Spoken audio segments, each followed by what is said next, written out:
for a sexual orientation policy, because in terms of dealing with issues, you must first isolate issues in order to deal with the issue that is faced at hand.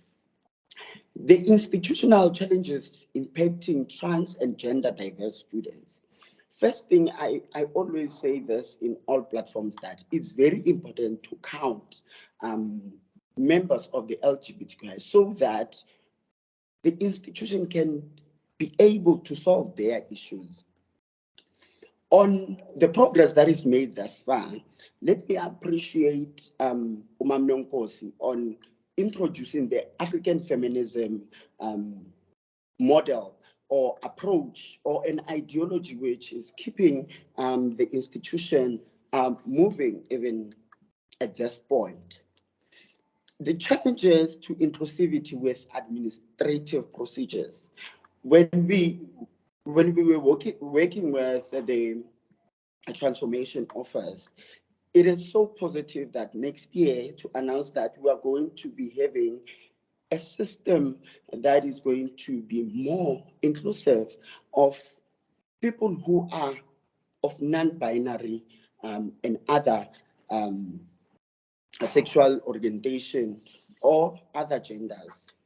It's quite important that we note that. And non-binary is not only a concept, but it's followed with titles. For example, Mr., Mrs. It must be known that there is MX as well. That is education. We must learn and unlearn. In terms of pronouns, we must understand the they and them situation.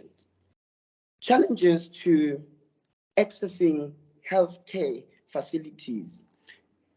It's quite important, especially for the LGBTQI, because on a daily basis, we face discrimination, we face isolation. It's quite important that there is capacitation in terms of healthcare services, in terms of mental health, in terms of physical health.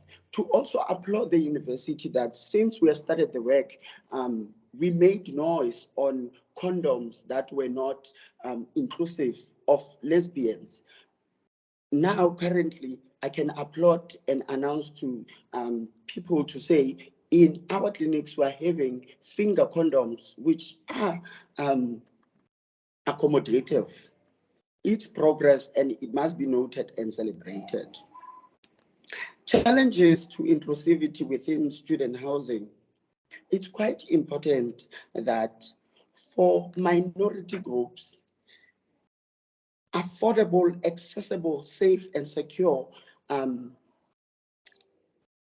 housing and accommodation is made available for members of the LGBTQI and disability people. Because the work that we do, we must make sure that we don't leave anyone behind.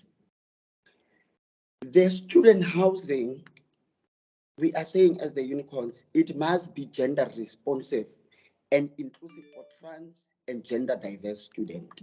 We are for gender sensitization for all personnel, securities, all departments, meaning there is a gap in the institution, but to solve that, we must fill in the gap.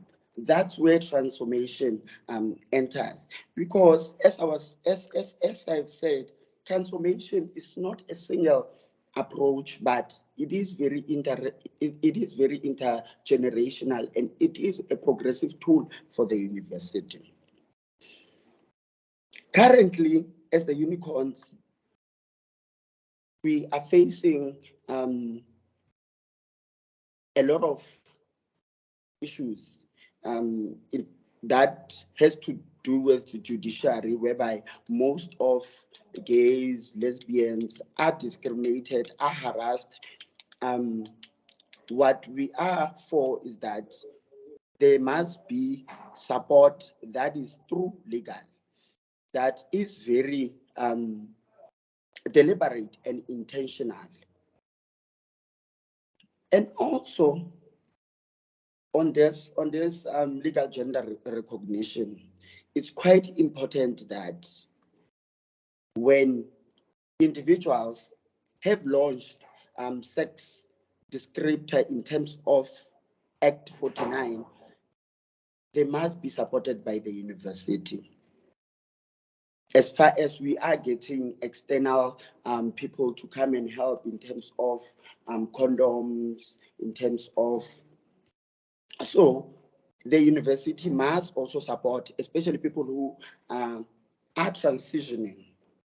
Sexual health awareness is quite important.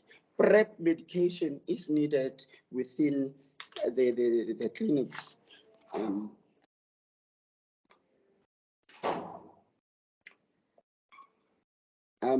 On administrative procedures, there is progress. We appreciate that there is progress in terms of administrative procedures, because when you apply as a non-binary person,